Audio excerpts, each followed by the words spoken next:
Halo, assalamualaikum warahmatullahi wabarakatuh. Perkenalkan, nama saya Saugi Rajo Pratama. Saya dari Prodi Teknik Informatika B. Pada kesempatan kali ini saya akan menjelaskan sedikit tentang kurban. Yang pertama kita masuk ke pengertian kurban. Kurban sendiri ialah binatang peliharaan seperti unta, sapi, kerbau, kambing yang disembelih pada hari raya Idul Adha. Gunanya yaitu untuk mendekatkan diri kepada Allah Subhanahu wa taala. Kurban sendiri adalah bentuk rasa syukur kita kepada Allah Subhanahu wa taala atas rezeki yang diberikannya. Kemudian kita masuk yang kedua yaitu hukum kurban. Hukum kurban sendiri masih banyak perselisihan atau perbedaan pendapat antara wajib atau sunnah. Tetapi bagi orang yang mempunyai harta bisa menyisipkan hartanya untuk berkurban. Hukum asalnya juga sebenarnya kurban ini adalah disyariatkan untuk orang yang masih hidup. Kurban juga dilakukan oleh Nabi Muhammad SAW.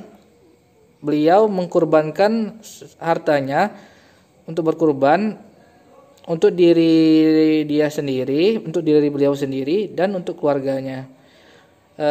Berikut ini dalil dan pendapat ulama. Yang pertama, wajib bagi yang mampu.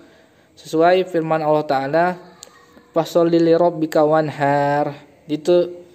Dirikanlah solat dan berkurbanlah. An-Nahr Al-Kautsar ayat 2.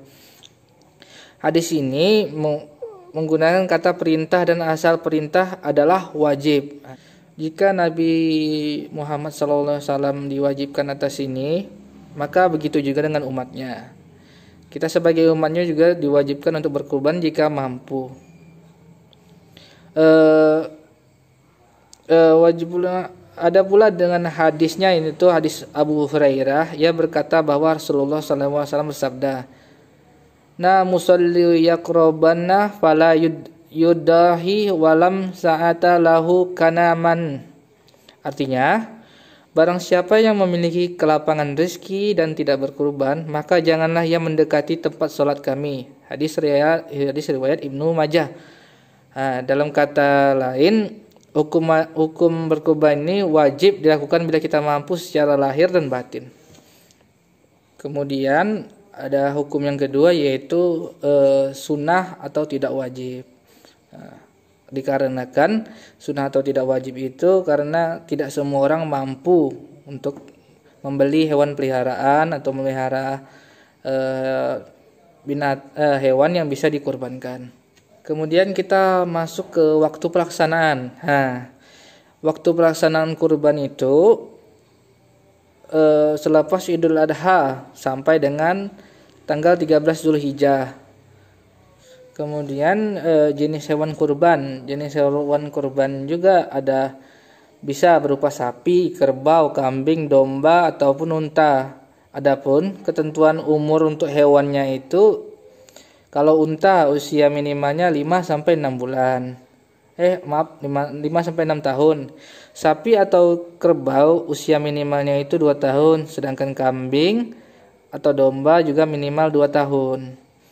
Kemudian kondisi hewan tersebut, hewan yang digunakan untuk berkurban itu harus memenuhi syarat yang telah ditentukan oleh Rasulullah SAW, yaitu seperti sehat, tidak cacat, tidak kurus, dan cukup umur untuk disembelih.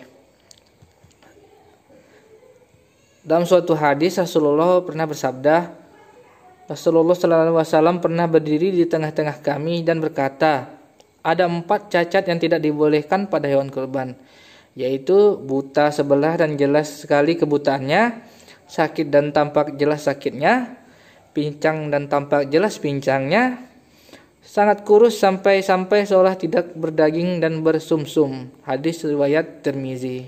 Kemudian kita masuk ke proses penyembelihannya, yaitu sebelum menyembelih, orang yang menyembelih itu terlebih dahulu harus suci. Kemudian menghadap ke kiblat. Harus dipastikan terlebih dahulu bahwa hewan yang ingin kita kurbankan tadi halal secara jenisnya, zakat, dan cara memperolehnya. binatang yang hendak disembelih pun juga harus dalam keadaan hidup, tidak boleh yang sudah mati atau tertabrak atau sudah mau sekarat baru disembelih, itu tidak boleh. Dan tak lupa juga kita harus membaca doa. Dalam menyembelih hewan itu diwajibkan membaca doa terlebih dahulu seperti perintah Allah dalam surat An-Na'am ayat 121.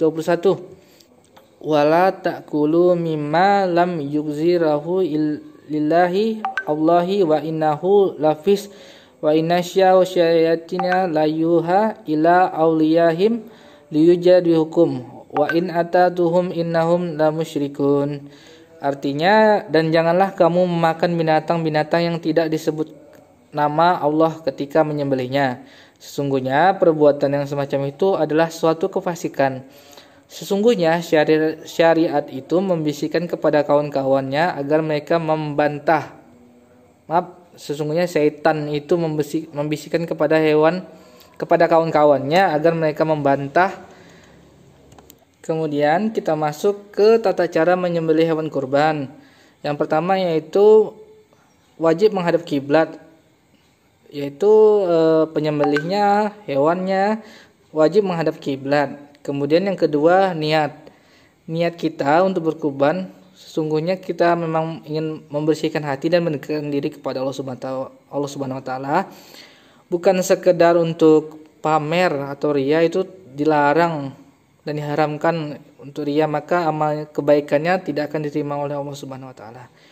Kemudian nomor 3, hewan yang akan dijadikan kurban itu diikat terlebih dahulu. Itu dilakukan supaya hewan itu ketika disembelih nanti tidak memberontak. Nah, kemudian yang nomor 4, hewan kurban harus digiring dengan baik-baik. Artinya hewan kurban itu tidak boleh disiksa, tidak boleh hewan kurban itu dicambuk dengan apapun itu. Kemudian yang kelima, menajamkan pisau. Artinya saat kita menyembelih hewan itu, pisau kita haruslah benar-benar tajam. Jika tidak, kita akan menyiksa hewan tersebut dan akan terkena dosa. Jika pisau yang kita gunakan atau apalah sejenisnya yang digunakan itu benda tajam ternyata tumpul, maka hewan itu akan tersiksa dengan lama, akan terpotong urat nadi di lehernya. Itu termasuk dosa karena menyiksa hewan. Nah teman, itu tadi penjelasan singkat tentang kurban. Jika ada salah kata maupun perbuatan, saya pribadi mohon maaf sebesar-besarnya. Semoga penjelasan singkat tadi bisa bermanfaat untuk kita semua ke depannya. Dan juga karena sebentar lagi Hari Raya Idul Adha, mari kita mensucikan hati dan diri. Saya juga mohon maaf lahir batin. Semoga kita dimuliakan dan diangkat derajat oleh Allah Subhanahu wa taala. Amin ya rabbal alamin. Terima kasih.